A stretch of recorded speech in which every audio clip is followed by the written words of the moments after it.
말씀을 통하여 주님 주시는 크신 은혜를 경험하실 수 있게 되기를 예수님의 이름으로 축원합니다. 우리가 잘 알고 있는 이 탕자의 비유는 평화로운 한 가정의 이야기를 배경으로 하고 있습니다. 한 가정에 한 아버지와 두 아들이 있었습니다. 그런데 어느 날 갑자기 둘째 아들이 아들로서는 차마 요구하기 힘든 요구를 하게 됩니다. 아버지가 돌아가실 때 받을 수 있는 그 유산을 지금 미리 달라는 것이었습니다. 지금 아버지가 분명히 시퍼렇게 살아있음에도 불구하고 유산을 달라고 하는 것은 마치 아들이 아버지에게 이렇게 말하는 것과 같습니다. 당신은 죽었다고 칩시다. 아버지로부터의 모든 관계를 차단시키고자 하는 그러한 의도적인 말이었습니다. 그런데도 아버지는 이 아들에게 유산을 나누어 줍니다. 결국 그는 유산을 받았고 얼마 안 돼요. 아들은 이것을 가지고 아버지의 집을 떠나 먼 나라로 가게 됩니다.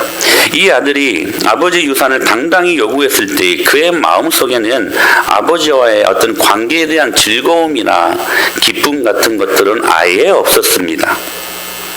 그리고 그는 거기에서 허랑방탕하여 모든 그 많은 재산을 다 탕진하게 됩니다.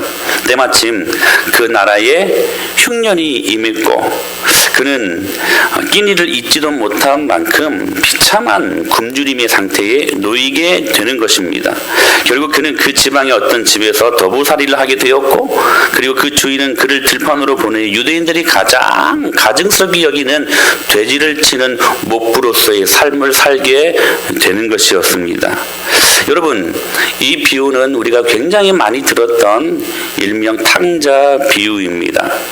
이 비유를 오늘날 우리에게 적용한다고 할 때 어떤 자들에게 해당되는 말씀이라고 생각되십니까?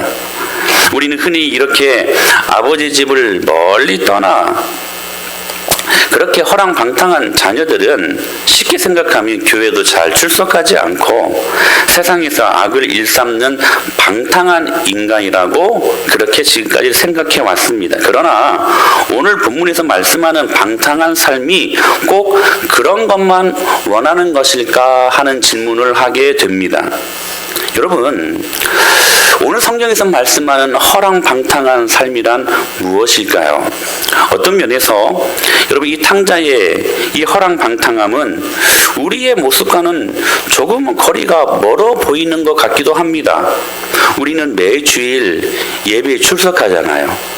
그리고 한 달에 주님이 주시는 그 소득의 11조도 드리고 교회 봉사도 하고 때로는 헌신도 하고 물론 우리에게 하나님에 대한 뜨거운 사랑이 있느냐고 물으신다면 자신 있게 대답할 수는 없지만 나는 결코 도덕적으로 윤리적으로 허랑방탕한 삶을 산 적이 없습니다. 나는 탕자 같은 사람이 결코 아닙니다. 라고 말할 수 있으나 그러나 엄밀한 의미에서 성경이 말씀하는 허랑방탕한 삶이란 하나님과 올바른 관계를 떠난 모든 것이 다 방탕이라고 성경은 말씀하고 있습니다. 그리고 하나님께서 주신 모든 자원들을 원래 목적대로 사용하지 않는 모든 삶이 방탕한 삶이라고 성경은 그렇게 정의하고 있는 것이지요. 구원받은 영혼에게 베풀어 주신 은혜는 이 땅에서 신자가 누릴 수 있는 최고의 자원입니다. 할렐루야. 오늘 이 예배를 통하여 그 하늘의 놀라운 자원을 공급받는 시간 될 수 있게 되기를 축복합니다. 하나님께서 그런 하늘을 주시는 하늘의 놀라운 자원을 주시는 것은 우리를 창조하시고 때로는 구원하신 목적대로 살아가기 위함입니다. 그런데 많은 신자들이 자기가 무엇을 위하여 태어났고 또한 우리가 어떻게 살아가야 될지 그 궁극적인 삶의 목적도 모르는 채 살아가고 있다는 것입니다.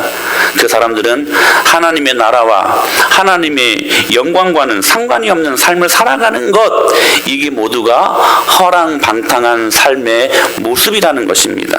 꼭 술 마시고 그리고 여자와 더불어 도박하고 하는 등등 이것들이 아니고도 말입니다. 여러분들이 돈을 얼마나 벌든지 여러분 반드시 명심하십시오. 그 모든 돈은 여러분의 것들이 아닙니다. 인정하십니까?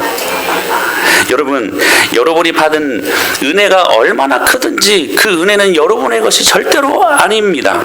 하나님의 영광을 위하여 여러분에게 위탁하신 물질이요, 위탁하신 하나님의 은혜이라는 사실입니다. 그것을 위탁하신 하나님의 마음과는 상관없이 사용하는 것, 이것이 허랑방탕한 궁극적인 우리들의 삶이라는 사실입니다. 그렇게 아버지의 집을 떠난 탕자의 허랑방탕한 삶의 결과는 무엇이었습니까? 오늘 성경은 정확히 말씀하십니다. 궁핍한 삶이었습니다.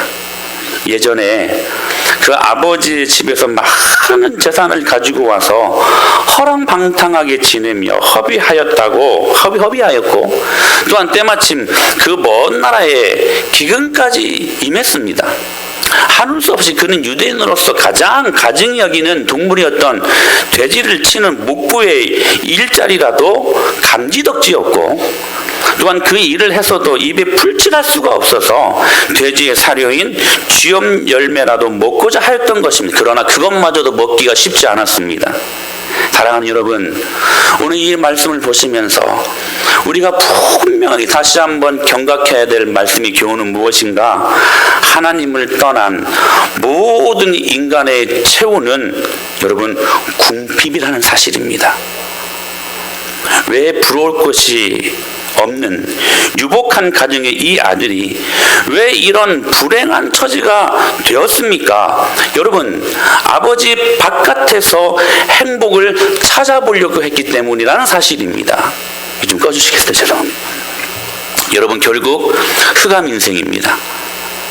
여러분, 우리 모든 인생의 불행의 시작은 하나님 바깥에서 행복을 찾으려고 하는 데서부터 일어난다는 사실입니다.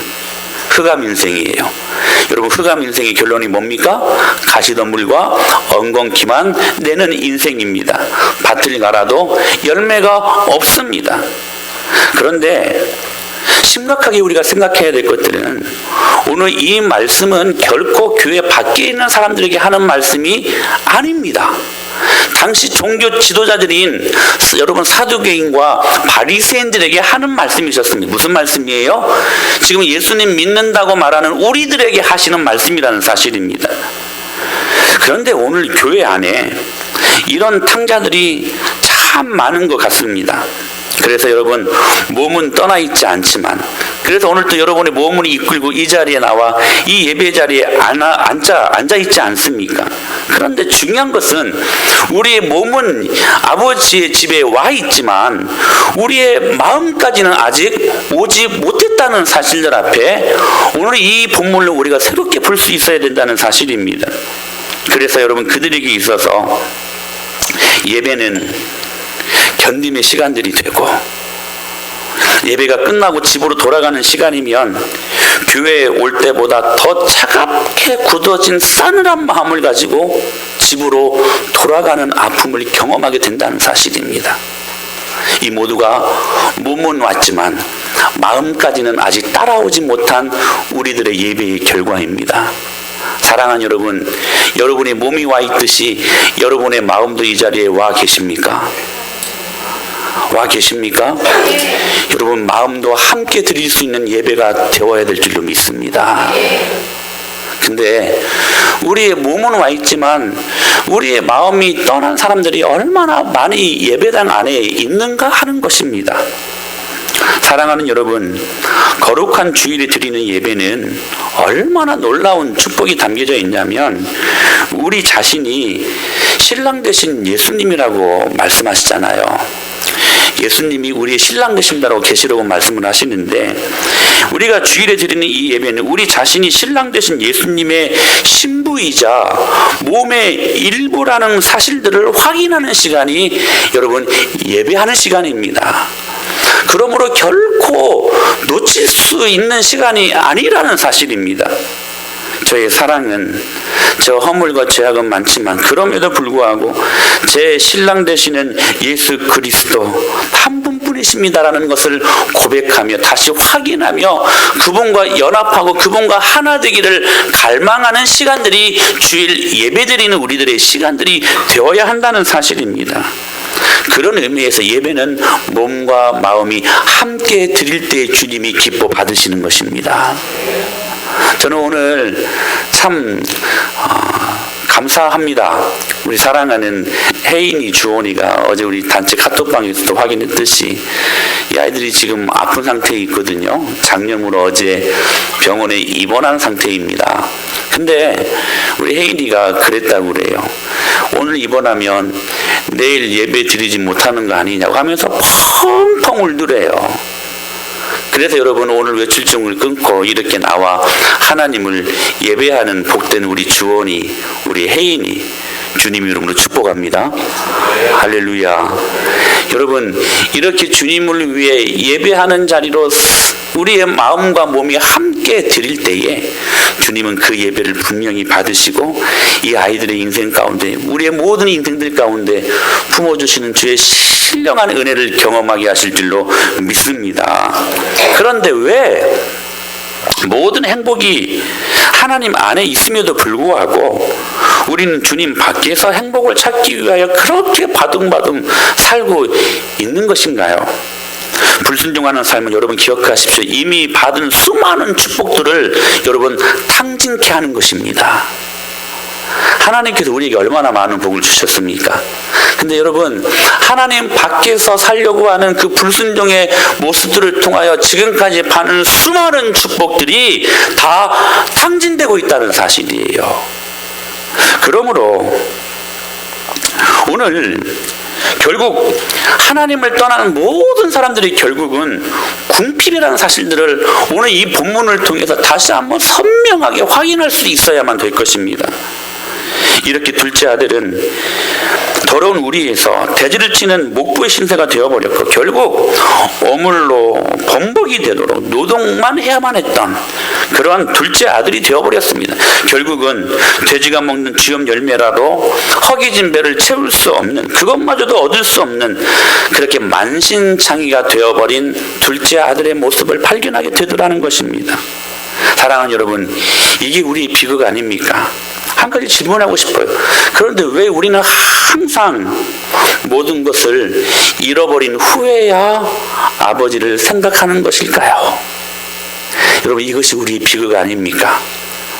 하나님이 말씀하실 때 우리의 지적인 것이 열려있고 깨닫게 하시고 우리의 마음이 그분의 말씀에 정서에 선명하게 발자국이 찍히는 것처럼 하나님 마음을 경험하고 우리 의지는 항상 그분의 의지 앞에 항복할 수 있는 순종할 수 있는 이 지정의 모든 전 인격이 주님을 향하여 드릴 수 있어야 됨에도 불구하고 왜 우리는 주님이 주시는 평안한 날 동안에는 그 하나님의 은혜를 경험하지 못하고 왜 모든 것들을 다 잃어버리고 난 다음에라야 아버지를 생각하게 되는가 하는 것입니다. 이것이 우리의 비극 아니겠습니까? 물론 이것도 참 귀한 일입니다. 모든 것들을 다 잃어버리고 주님 앞에 나오는 것도 참 귀한 일입니다. 왜냐하면 많은 사람들이 모든 것들을 다 잃어버려도 하나님을 찾지 못하기 때문에 그렇습니다.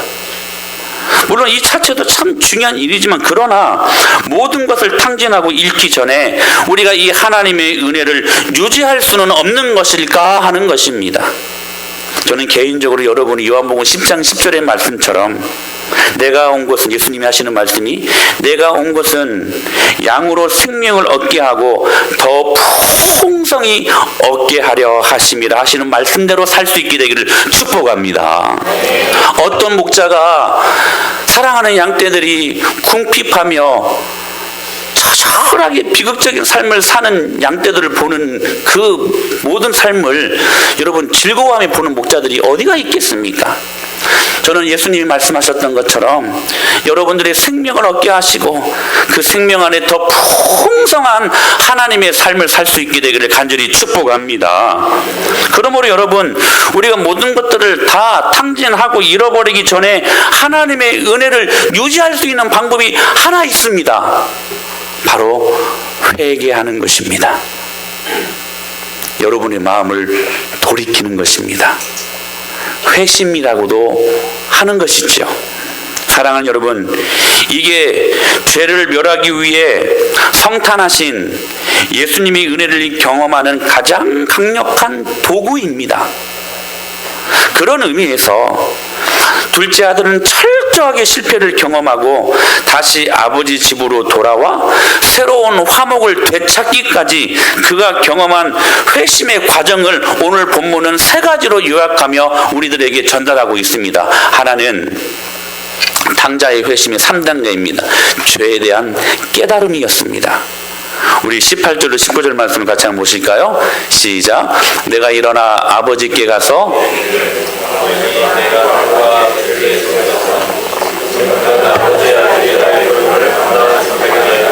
나를 품꾼의 하나로 벗어서 다시 한번 읽어볼까요? 또박또박 시작. 내가 일어나 아버지께 가서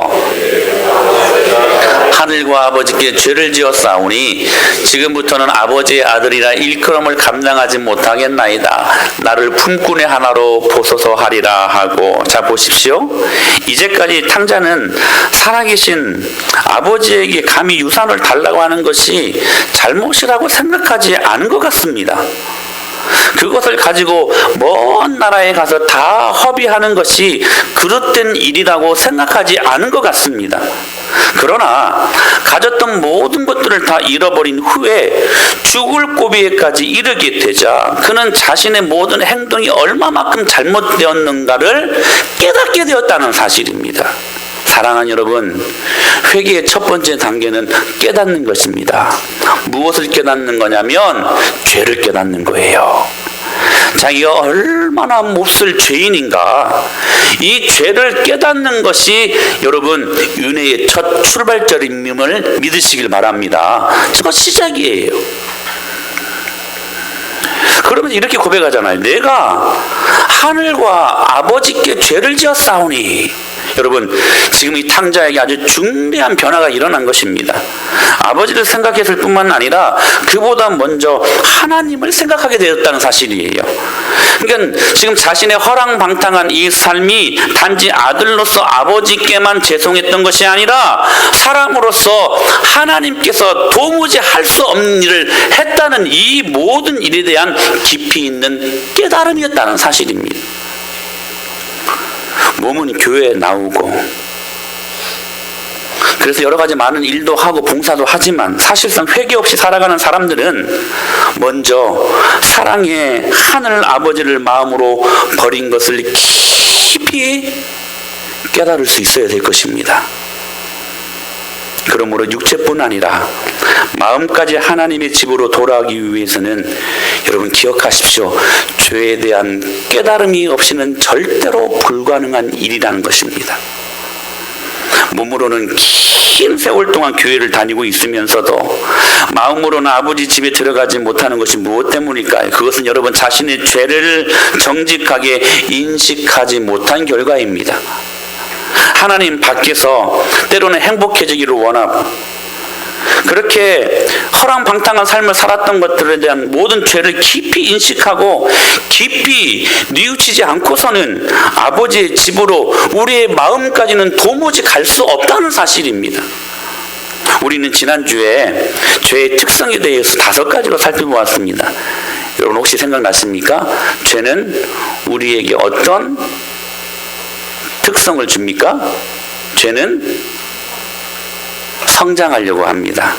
그렇죠? 그래서 한번 들어온 죄는 그냥 어느 한켠에 있는 것이 아니라 우리의 발끝에서부터 머리 끝까지 우리를 장악하고 우리를 지배하려고 하는 습성이 있다. 또 한 가지는 뭐라고 말씀드렸어요? 죄는 우리에게 잘못된 위로를 제공한다는 거예요. 그렇죠. 그래서 야, 이 정도만 하면 돼. 뭘 그렇게 극단적으로 그렇게 갈급하여 바둥바둥 사냐. 그냥 이렇게 살아도 너 여전히 교회는 나가잖아. 너 누가 봐도 그리스도이잖아. 너 이렇게 살아도 괜찮아. 잘못된 위로를 제공한다는 것입니다. 또 죄는 어떤 특성을 품고 있습니까? 반감과 대적을 불러일으킨다는 것이지요. 그래서 하나님이 말씀하는 모든 것들이 그냥 싫어요. 그냥 싫은 거예요. 그리고 죄는 대담성을 갖고 오늘도 이 죄는 우리에게 맹렬하게 다가온다는 사실들. 우리 순자님들에게 피드백을 받았어요. 이 말씀을 갖고 어떤 은혜를 나누었는지.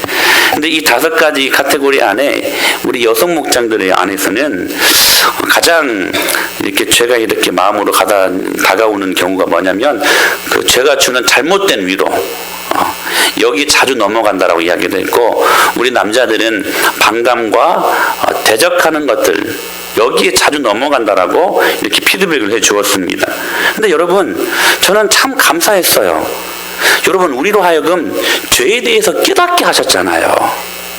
사실 여러분, 죄가 주는 잘못된 위로를 제공받는 것은 참 아픈 일이거든요. 그것으로 절대로 하나님 앞에 설 수 없습니다. 그리고 여러분, 한편으로 생각하면 하나님의 말씀을 반감을 갖고 대적한다는 것은 여러분 정말로 심각한 거예요. 정말 무서운 것입니다. 하나님을 향하여 반감을 갖고 하나님을 대적한다니요. 그것을 여러분 스스럼 없이 아무런 가책 없이 말할 수 있는 것은 절대로 올바른 행동이 아닙니다. 그럼에도 불구하고 자기 자신 안에 이런 죄악이 있다는 것을 깨닫게 하셨다는 것은 놀라운 하나님의 은혜입니다. 할렐루야. 전에는 그것도 모르고 살아갔거든요. 그래서 때로 사단이 주는, 죄가 주는 잘못된 위로 때문에 내가 그냥 어떤 한 순간에 있으면 이것을 치고 올라가야 되는데 계속 나가 떨어지며, 여리고성을 정복하고 가나안 축복을 경험해야 되는데 계속 여리고성 앞에서 튕겨져 나가는 우리들의 모습들을 바라보며 나는 어쩔 수 없지 라고 생각했던 것들을 깨닫게 하신 거잖아요. 전에는 몰랐거든요. 하나님의 말씀이 어떻게 그 말씀에 토를 달고 반감을 갖고 어떻게 대적하는 행동을 일삼을 수 있습니까? 이것은 죽으려고 하는 짓입니다. 여러분, 이건 정말 죽으려고 환장한 노릇이에요. 근데 전에는 몰랐어요. 근데 주님이 이게 죄구나 하는 것을 깨닫게 하셨잖아요. 여러분, 그게 복이라는 사실입니다. 할렐루야. 그게 회심의 첫 단계, 첫 출발점이라는 사실이에요. 깨닫는 것으로 말미암아 우리가 하나님의 은혜 앞에 한 걸음 한 걸음 더 다가설 수 있다는 사실입니다. 깨닫게 하신 주님의 은혜를 찬양합니다. 오늘도 여러분의 목장 안에서 이 깨닫게 하시는 주님의 놀라운 축복이 경험되기를 간절히 축복합니다. 그렇다면 여러분, 깨닫게 하셨다면 이것이 블랙맘바보다 우리 지난주에 말씀드렸던 것처럼 더 무서운 독성이 있는, 다시 복습해 볼까요? 블랙맘바는 성인 몇 명을 그 도구로 죽일 수 있다고요? 10명. 야, 우리 성준이 지난번에도 맞췄는데. 그리고 킹코브라의 여러분 몇 배가 더 강한 독성이 있습니까? 70배. 그래서 이 블랙맘바는 아프리카에 있어서는 여러분 도무지 이겨낼 수 없는 그러한 전설적인 아주 무서운 동물입니다. 근데요, 이 죄의 독성은요, 블랙맘바의 이 독성보다 지금까지 이 죄의 독성은 수백억 명을 죽였고 앞으로도 그 죄의 독성은 그렇게 많은 사람들을 죽일 것입니다. 그러므로 여러분, 이 죄의 독성을 우리가 제거하지 못하면 절대로 우리는 하나님 앞에 설 수 없는 자들입니다. 그러므로 하나님께서 오늘 우리에게 은혜를 주시기를, 이 죄의 독성을 우리로 하여금 깨닫게 하셨다면 이제는 밝은 진리의 빛 앞에서 자신의 죄를 정직하게 인식하고, 그리고 정직의 그 빛 앞에서 우리의 어둠의 모든 죄의 독성들을 다 제거시킬 수 있는 믿음의 결단들이 필요하다는 사실입니다. 그러므로 여러분, 먼저 하나님의 말씀에 비답해서 자신의 영혼의 상태를 지적받는 일들 앞에 솔직할 수 있는 저와 여러분이 될 수 있게 되기를 축복합니다. 그래서 여러분, 칼빈은 그래요. 우리가 말씀을 읽는 이 말씀은 우리 영혼의 거울이다. 말씀을 보면 내 내면이 보이는 거예요. 내가 얼마만큼 죄인인가, 그것을 바로 보는 것이, 그리고 그 죄를 깨닫는 것이 여러분 은혜의 첫 출발점임을 믿으시길 바랍니다. 탕자는 깨달았어요.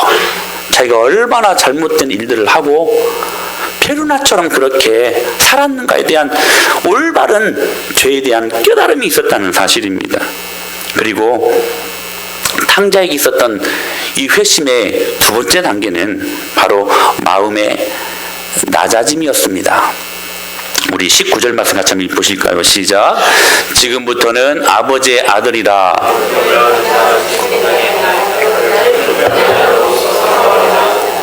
여러분 보십시오. 나를 품꾼의 하나로 보소서.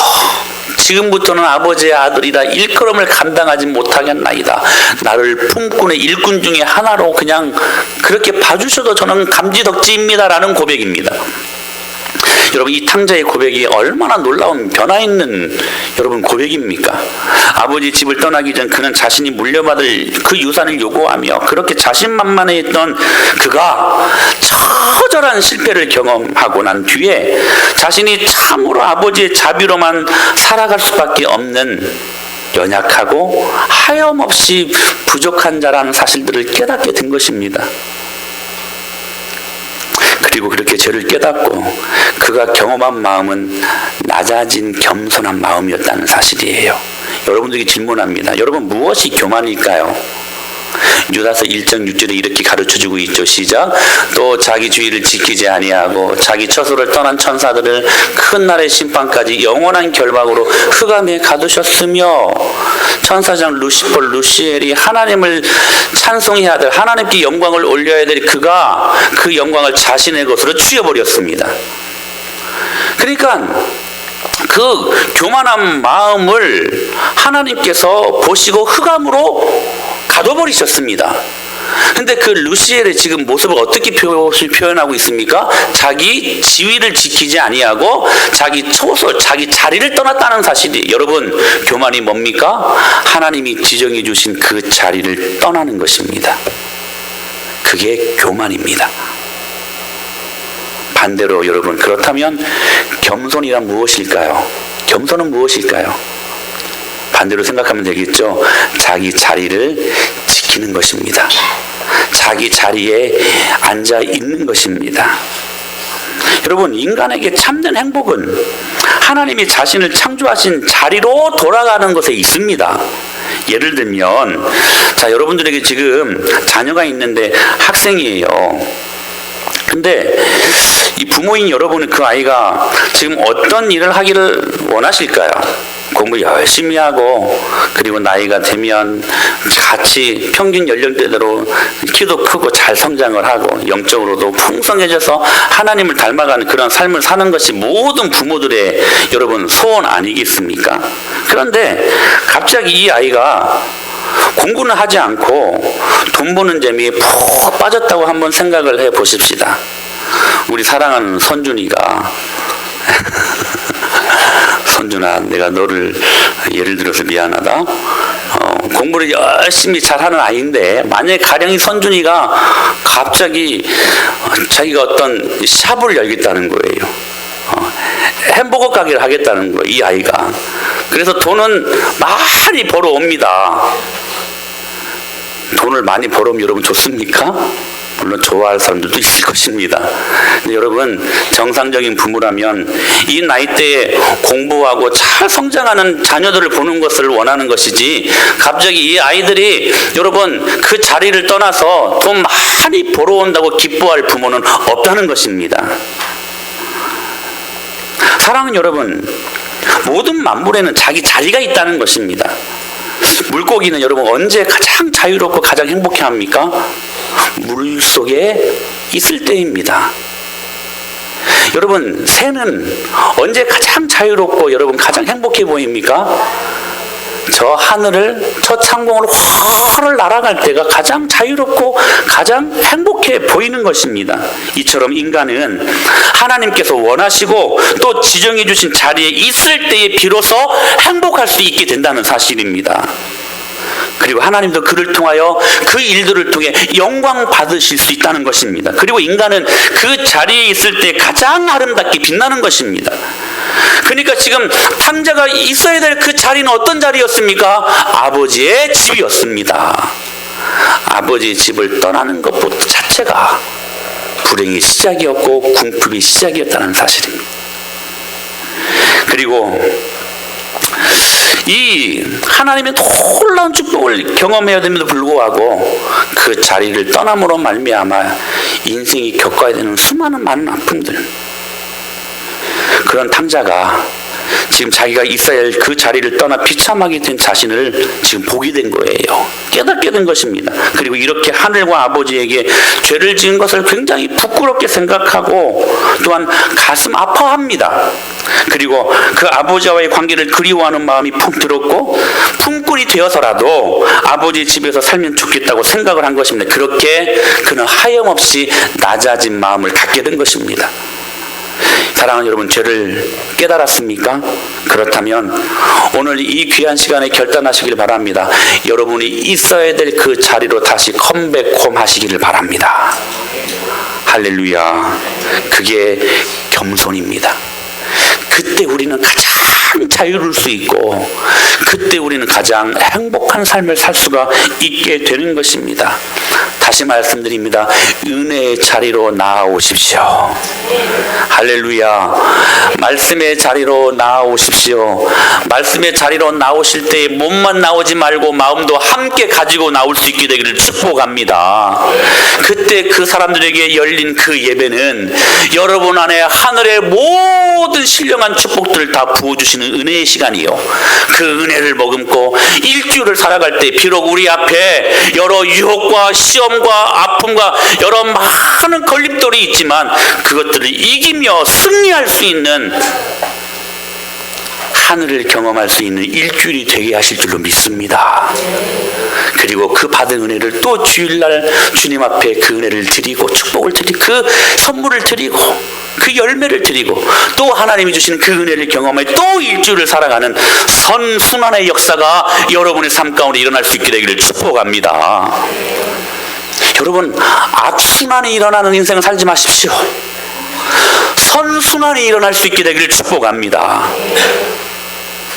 그리고 마지막으로 탕자의 회심의 3단계는 행동하는 결단이 있었다는 것입니다. 우리 18절 말씀 같이 한번 읽어볼까요? 18절 시작.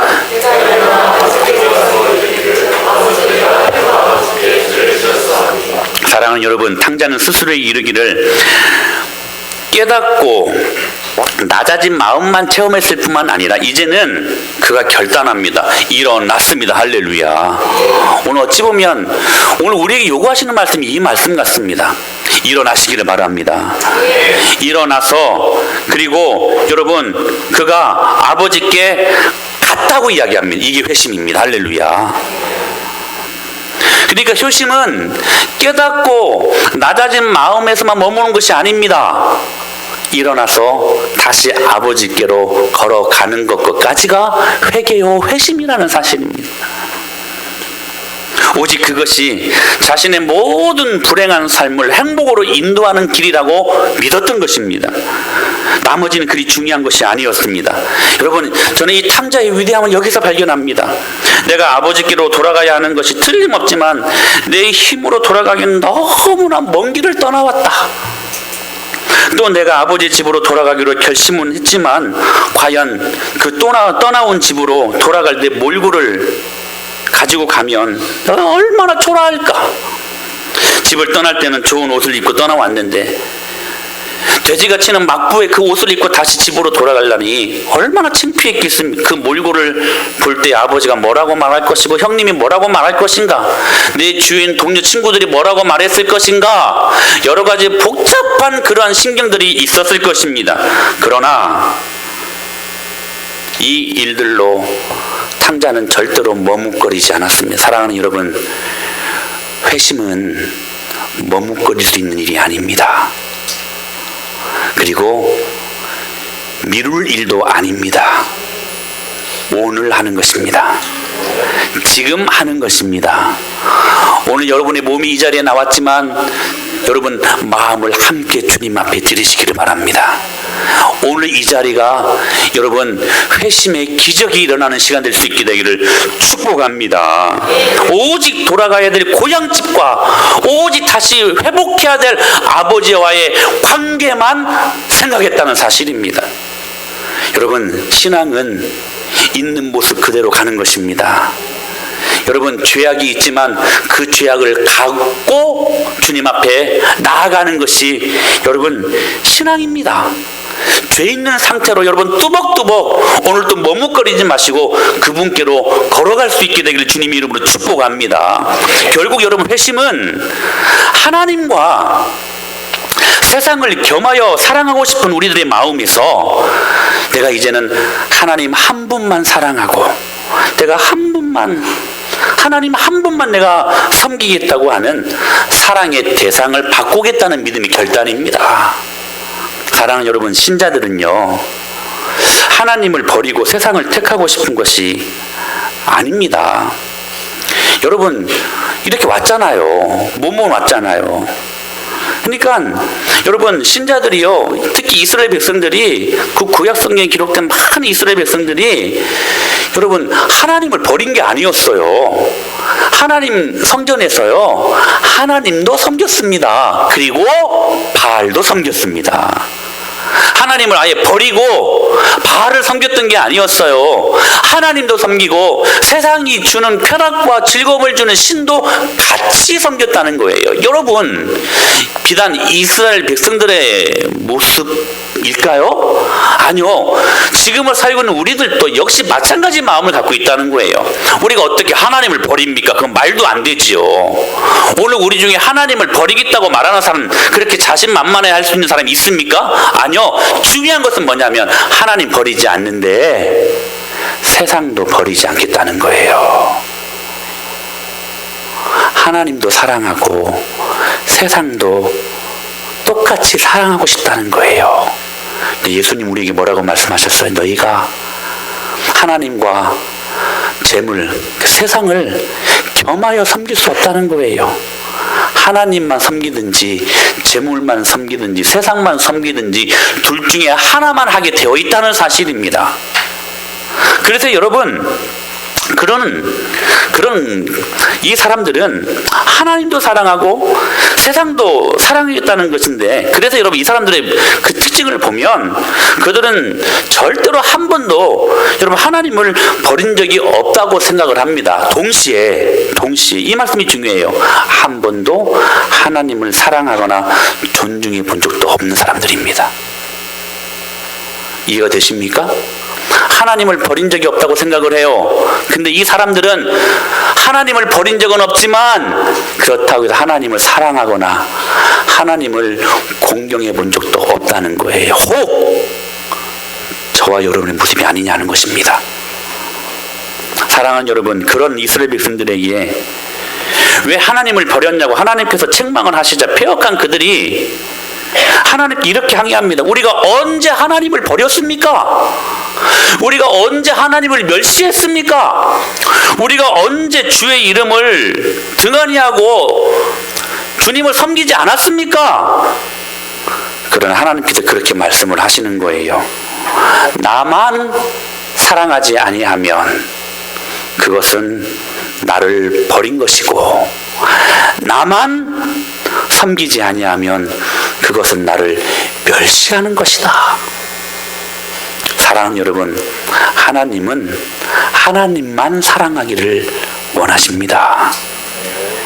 하나님은 하나님 한 분만 섬기시기를 원하신다는 사실입니다. 그래서 여러분 요한일서 2장 15절에 이렇게 말씀하세요. 이 세상이나 세상에 있는 것들을 사랑하지 말라. 누구든지 세상을 사랑하면 아버지의 사랑이 그 안에 있지 아니하다고 말씀하고 계십니다. 겸하여 동시에 섬길 수 없다는 것이죠. 지금 둘째 아들은 그렇게 사랑하던 모든 세상을 포기하고 여러분 아버지의 집으로 회심하여 돌아온 것입니다. 즉, 이 탕자의 회심은 내가 사랑의 대상을 바꾸겠다고 하는 믿음의 결단이었다는 사실입니다. 여러분, 회심이 무엇입니까? 세상의 것들을 사랑하지 아니하고 하나님 한 분만 사랑하겠다고 하는 믿음의 결심이 회심입니다. 할렐루야. 이것이 일어날 때에 그때 하나님이 주시는 놀라운 하늘의 자원을 우리가 모두 공급받을 수 있다는 사실입니다. 그래서 여러분, 회심이 정말로 중요한 일입니다. 여러분, 이번 주 금요일이면 이제 성탄절 예배가 있는 날이고, 우리가 이번 한 달 동안 계속해서 주님께서 왜 성탄에 오셨는가, 그 이유에 대해서 우리가 살펴보지 않았습니까? 죄를 멸하시기 위해서 이 땅 가운데 예수님이 오셨다. 할렐루야. 그 무서운 죄의 독성, 이것을 멸하시기 위해, 그리고 그 죄의 모든 독성을 이기시기 위해 주님께서 우리에게 무엇을 주셨다? 은혜를 주셨다. 사랑하는 여러분, 은혜가 죄를 이깁니다. 믿습니까? 십자가의 은혜가, 여러분, 블랙 맘마보다 더 강한 독성이 죄에게 있지만 그 죄를 이기는 능력이 하나님의 은혜에 있다는 사실들을 믿으시길 바랍니다. 하나님의 은혜에 붙들면 죄를 이길 수 있다는 사실이에요. 그런데요, 그 은혜를 경험하기 위해, 그 은혜의 방편으로 주님께서 우리에게 오늘 허락하신 강력한 도구가 무엇인가? 회심이라는 사실입니다. 회개하라는 것이었어요. 사랑의 대상을 바꾸라는 거예요. 할렐루야. 그래서 여러분, 우리가 죄가 많아서 주님을 만나지 못하는 것이 아닙니다. 회개하지 않기 때문에 주님을 만나지 못하는 것입니다. 저는 여러분들이 이 예배 자리에 나올 때에 최소 10분 전에 나와서 10분 동안, 일주일 동안 하나님 앞에 지었던 더러운 죄악들을 다 진지하게 진실하게 회개함으로 주님 앞에 용서를 구하고, 여러분, 이 예배 자리에 앉아있는 저와 여러분이 될 수 있게 되기를 축복합니다. 여러분, 그렇게 하십시오.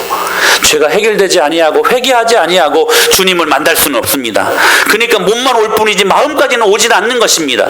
여러분, 회개하지 않는 사람들의 마음은 절대로 하나님께로 갈 수 없습니다.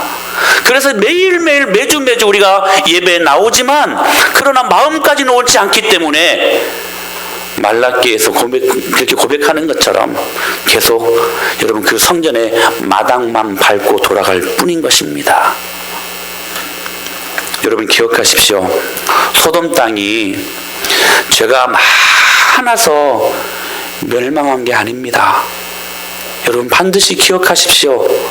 죄가 관영하고 동성애의 천국이었고 살인과 부패가 관영했던 소돔 땅이었기 때문에 주님께서 멸망하신 것이 아니라, 여러분, 회개할 수 있는 사람, 의인 10명이 없었기 때문에 망한 것입니다. 만약에 의인 10명만 있었으면 소돔 땅은 망하지 않았을 것입니다. 다윗, 얼마나 근사한 사람이었습니까? 그러나 그는 한때 죄에 무너져 정말 파렴치한 짐승 같은 삶을 살았던 다윗이었습니다. 그런데도 여러분, 이 다윗의 모습을 한번 보십시오. 유부녀를 간통하고, 그리고 그 유부녀의 남편을 죽이고, 정말 파렴치한 짐승 같은 삶을 한때 살지 않았습니까? 정말 우리가 보기에는 이 모습은 정말로 그야말로 형편없는 다윗의 모습이었습니다.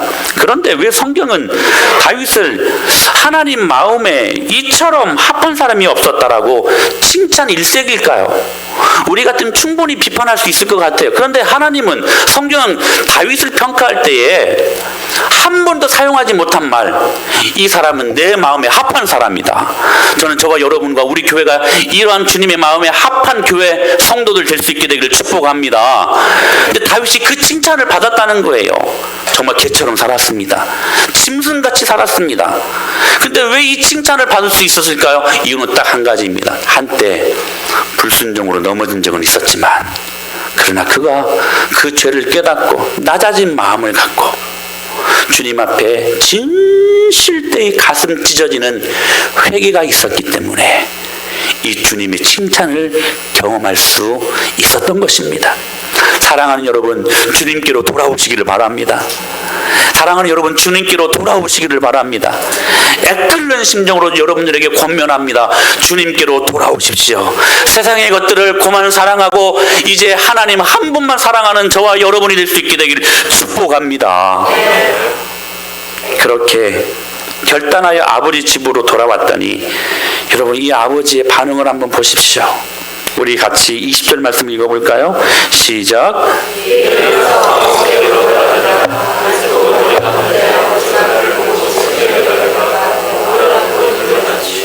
그 이하의 말씀을 보게 되면 손가락에 반지까지 끼워주고, 반지를 끼워줬다는 것은 내가 다시 아들로 인정하겠다는 말입니다. 새 옷도 입혀주고, 그리고 그 값비싼 송아지를 잡습니다. 그래서 어떤 분들은 그런 말을 해요. 탕자가 돌아올 때 가장 싫어했던 존재가 무엇이었는가? 송아지였대요. 송아지 잡았어야 되니까. 자기가 죽었어야 되니까. 여러분, 주님께서 그 탕자가 돌아오는 그 모습을 보고 그 아버지가요, 마음을 활짝 열고 그를 안아줍니다. 하나님께서는 이렇게 우리를 사랑하셨습니다. 할렐루야. 하나님은 인간을 사랑하시는데 온 천하의 사랑할 대상이라고는 나 하나밖에 없는 것처럼 사랑하셨다는 사실입니다. 여러분, 우리 인간의 사랑에는 한계가 있습니다. 부모의 사랑 한계 있습니다. 그러나 여러분, 하나님의 사랑엔 한계도 없고 끝도 없고 제한도 없습니다. 하나님의 사랑은 여러분 기억하십시오. 내 허물보다 더 큽니다. 하나님의 사랑은 내 용서보다, 여러분 하나님의 용서는 내 실수보다 더 컸습니다. 그래서 저와 여러분들이 용서받고 이 자리에 나와 앉아 있는 것입니다. 하나님의 구속의 보자기는 여러분 내 죄악보다 더 크게 작동되고 있다는 사실입니다. 그렇게 힘없이 뚜벅뚜벅 다시 돌아오는 둘째 아들을 아버지는 한눈에 알아봤어요. 왜냐하면 여러분 밤낮 없이 이 아들을 애타게 기다렸기 때문입니다. 먼 발치 희미한 모습 속에서 아들인 것을 알아보았습니다. 여러분, 성경은 분명히 말합니다. 자식이 아버지를 불렀다고 말하지 않고, 둘째 아들이 아버지를 먼저 알아보았다고 말하지 않고, 아버지가 이 둘째 아들을 먼저 알아보았고 먼저 그 이름을 불렀다고 기록하고 있습니다. 사랑하는 여러분, 그분이 저와 여러분이 믿고 있는 아버지의 하나님이십니다. 오늘도 여러분들을 보고 계십니다. 그 하나님의 사랑이 경험될 수 있게 되길 바랍니다. 기억하십시오. 우리 아버지의 자비의 눈이 여러분 아들의 회개의 마음보다 더 빨랐습니다. 우리 하나님의 용서의 가슴이 여러분 달려오는 우리의 발걸음보다 더 빠르다는 사실들을 오늘 이 본문을 통해 경험할 수 있게 되기를 축복합니다. 아버지는 모든 것을 보고 계셨습니다. 실패와 고통으로 지새우는 수많은 밤을 아버지의 눈은 보고 있었고, 여러분 거리에서 술 취해 비틀거리는 그 아들의 모습을 아버지는 계속해서 보고 있었다는 사실이에요. 돼지우리에 앉아서 자기 신세를 한탄하면서 비참한 삶을 살아야만 했던 둘째 아들의 그 모습도 보고 있었다는 사실입니다. 돌아가야지, 아니야, 돌아가면 나 용서하지 아니할 거야, 망설이는 그 모습도 아버지께서는 보고 계셨다는 것입니다. 충혈된 눈과 굶주린 창자를 아버지는 보고 있었다는 사실입니다. 여러분, 그러므로 이 사랑은 인류 전체를 향한 사랑이 아니라 한 사람 한 사람 개인을 향하신 하나님의 절대 사랑이었음을 믿으시길 바랍니다. 우리 한 사람 한 사람을 얼마나 사랑하셨는지, 예수님은 자기 생명과 우리 자신을 맞바꾸셨고, 그리고 예수 그리스도의 그 피값으로 산 양이 우리 한 사람 한 사람이라는 사실입니다. 이것이 하나님의 사랑이었고, 이번 성탄절을 맞이하는 저희들이 회복해야 될 아버지의 마음인 것입니다. 사랑하는 여러분, 이 귀한 하나님의 사랑과 은혜를 누가 누릴 수 있습니까? 오늘 본문의 구도를 잘 보십시오. 아버지가 기다리고 있었습니다. 근데요, 탕자가 돌아갔기 때문에 기다리고 계신 하나님을 만날 수 있었던 것입니다. 오늘도 저와 여러분들을 아버지 하나님께서 기다리고 계십니다. 아멘이십니까? 아버지께서 기다리고 계세요. 하나님만 사랑하시기를 결단할 것을 오늘도 주님께서 기대하고 계십니다. 기다리고 계시는 그 아버지 하나님, 중요한 것은 이 하나님의 사랑과 은혜를 누릴 수 있는 사람이 어떤 사람들인가? 오늘도 주님 앞에 돌이키고 주님 앞에 뚜벅뚜벅 걸어갈 수 있는 그 사람, 회심의 마음을 갖고 있는 그 사람이 누릴 수 있는 은혜요 사랑입니다. 오늘 우리 모두가 이 주님을 기억하고 주님의 신실한 영광을 경험하며 이번 성탄절은 특별하게 경험되는 주님의 사랑과 은혜를 회개를 통하여서, 회심을 통하여서 깊이 있게 경험할 수 있는 정말로 기쁜 성탄절이 될 수 있게 되기를 살아계신 예수님의 이름으로 간절히 축원합니다.